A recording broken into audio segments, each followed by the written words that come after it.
Hello marup mayam ngasi amuk thengnare ngasi gi oina marup mayam da aina pau tamjagadori ihana amada akhoi Mytier gi update khara lakpa mathang da pai network ki mathang di Interlink gi tamina si marup mayam adudi mathang tana tawsi kari update lakki habado aduga ihana amba horpada aina haijawada marup mayam da Mytier pai network adudagi Interlink kari guma yawdaba lairagadi description da gi referral link gai loi yaw lairabni marup mayam na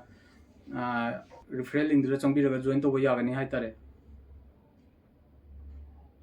ihana amada Mytier gi kari lakki taminarasi Mytier gi oina makoina handaki nonini mamange makoida update la ije makogi blockchain je makogi testnet ta lakadore testnet ta makoina tawgadori je akogi post quantum cryptography haibadi akogi hojikangi blockchain lairige je blockchain anambana akogi cryptography haibadi akogi code ta akoi coding tawra code ta akoina isam chamba loan da akoina khangba ngamoidaba loan da akogi message ka je blockchain gi message ka je information ga je akogi store tawwa natraga transfer tawbodo akogi post quantum crypt do kaitare future da akogi quantum computer gaine hack tawbo ngamdana ba haitare ado Mytier gi ecosystem da hanaki mogi testnet ta mokogi blockchain sida post quantum cryptography gi coding tawdana algorithm coding tawdana mokogi blockchain je enhance tawdore aduna mokogi blockchain sida Mytier gi blockchain je post quantum cryptography je enhance tawdore sibu kari guma hapkragadi akogi tungda Mytier gi blockchain je akogi quantum computer gaina future da akogi hack tawbo khotpagi oithokpase yamna awabum oigeduni mapang kalaba quantum computer gaina hack tawbo ngamoidini aduna masi yam chawwa development amani akogi Mytier ecosystem gi oina security gi level hengalem da haitare aduna yam tina afaba development amani haitare aduga makoina amaju hairi adudi makogi Apple App Store dadi makogi Mytier gi app se dum download tawbo yani aduga Google Play Store da hana leiramba akogi kanoda akogi Mytier gi app to Mytier mining gi app to adu hoji akogi Google Play Store da matam garagi oina unavailable oiri habadi thibida phangde yawde haitare sigi maramdi Google gi hoji top topa mogi chathariba policy review tawduna maram oiragani hare adugo athubada Mytier gi official ongi site tagi makoina hairi adudi kaitare yam thuna amona mu Google Play Store da amona mu uba phangnaba honari ena phangju phangkani na hai mathangdana akogi pai network ki oina update kha tamina jimaru me pai network ki oina akogi 0 hana akogi node ki version 0.5.3 lerambada hojik nauna 0.5.4 da update tawgre sigi update sina kari hairi sigi update sina akogi node miner akogi node miner akogi node pu run tawriba akogi prithvi pumba sida akogi pai gi node run tawise punna la ahumuk sui hai node run tawje node lairije ado sigi node miner ga je sina node run tawiduna maram orga pai kyam phangani khotkani chapchawa haiba ngamdabado handaki node ta upgrade tawrpajena 0.5.4 da upgrade tawrpajena node ki version upgrade tawrpajena sina maram orga kaitare akoina sumaina node run tawragadi pai kyam phangani khotkani haibado adugi chapchaba akangnaba calculation do adu phangba ngamgani hena makoina thajaba piri ada siju yam phaba paw amani adudagi ani subada pai gi oina makoigi update la aije akogi pai app studio da hana AI sijinaraga akoina app kai ka sembado adugi app kai ka semadugi akogi coding je handaki anova update sida pai app studio gi anova update sida kamai toge da akoina semibe app tugi akogi coding do akoina download tawraga akoina kitang penjadaba nuaitaba phajadaba yawrga jo akoina sendok senjin tawraga amuhan amu thagatpa yabagi akogi pai app studio do amuhan amu thagatpa yabagi amuhan upload tawba yabagi download tawraga amuhan amu coding do upload taw yabagi khodong chaba am pire sina akoina mokogi AI tawra sijinariba pai app studio do yawriba AI tawraga sijinariba app khaido kitang phajadaba nuaijadaba yawrga jo akoina sendok senjin tawraga amuhan thagatpa yare si yam phaba pot amani pai gi network ki pai app studio gi ecosystem integration tawge haitare sina maram orga mi miyamna hena akogi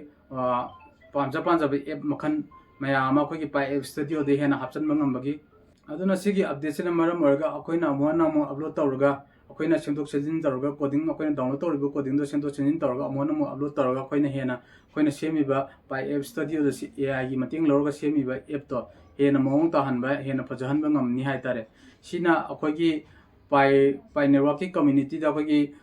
pai app studio da saruk yaning ba app nung sema saruk yaning ba mi gai da hena khudong chabi hena nungai ba hena integration oi ba ki ecosystem ji da adugi development ama pura la ha tari ko yam phajaba pot amani si jo maru me mathang da mu Interlink ki kari update lai ge do mu khamina si ado Interlink gi hydring ai da amuhan amu hanjan hai di warok biroi akhoi gi Mytier pi network Mytier mining pi network amadi akhoi gi Interlink yaw tri ba mi gaina kari gum yawining ba tho ga di yawining ba tho ga di akhoi gi video ji description da lemba referral link ai sama ki referral link loi yaw le jarabani si referral link dura namaga mayana join to ya gani amuhan na ningsing jari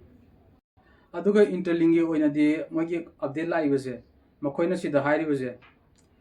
verified humans Interlink da join to riba verified humans 4.1 million jaure aduga sida active users 2.5 million ni aduga Interlink network ta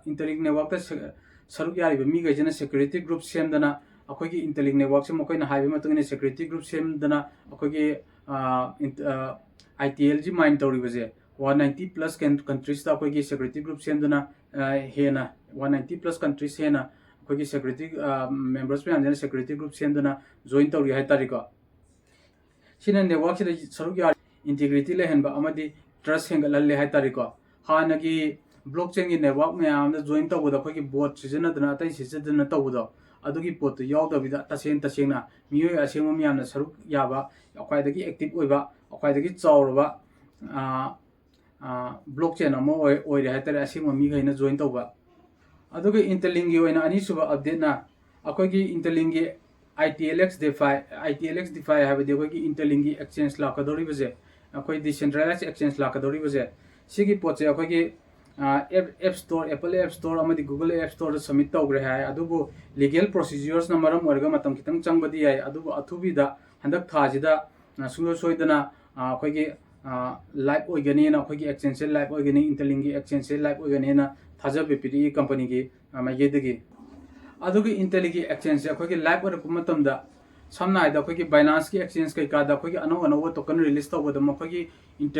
Binance ki member kai da BNB holders kai da token phangbodo adumaina akhoi gi Interlink gi exchange ta ano token list tar ko matam da akhoi gi Interlink gi community kai da akhoi gi DAO gi procedure akhoi gi bot thada bodo DAO decentralized autonomous organization akhoi gi adugi mating lorga akhoi na bot thada bodo adu da lorga akhoi gi token ano project list tar ko matam da Interlink gi exchange list tar ko matam da akhoi gi aya bahana akhoi member khudima ke aya bahana loduna bot thadana duna mayang gi aya logane ju company gi mage gi takli aduga atai te kari update lai ge ju yimina chu maru mayam aroi boina akhoi gi itlx exchange itlx ha ba akhoi gi Interlink gi exchange la ko matam da akhoi gi trader kangu mayam na akhoi gi group sema ga haita referral sem duna mayam group oina akhoi trade akhoi na yamna tawrige akhoi punna trade yamna tawrige akhoi gi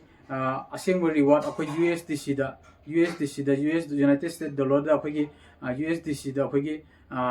monthly gi revenue oina exchange tagi tanba phangani su Interlink gi mage gi tapiri adubu mokoina tanga dawri bje akhoi gi tire mathang tire 6 tagi horog mathang kakalaga tire 1 babu hai tarika sumsum tire sumsum trade tawgi chang volume hingali ge akhoi gi trading dagi lakpa akhoi gi revenue do exchange ki revenue do adu exchange na akhoi da su trader kangu da su akhoi da su share tar kadori ha tari saru khara makai dika adu share tar kadori ba saru khara makai do adu akhoi trader kangu me am ai gi referral link dagi yawa ogera mi ama gi referral link dagi yawa ogera akhoi trader group oina akhoi punna adu gi exchange dagi lakpa akhoi gi revenue do akhoi da su saru khara amadi part khara amadi akhoi punna monthly gi revenue oina tanba yaga dawri mo akhoi gi ITLS ki DeFi exchange lakpa matamda adu maru mayam akhoi gi Mytier pi network Interlink gi ano tungda update lakpa khudingi mayam da athubuda update kai do mayam da share toba ngamjage haina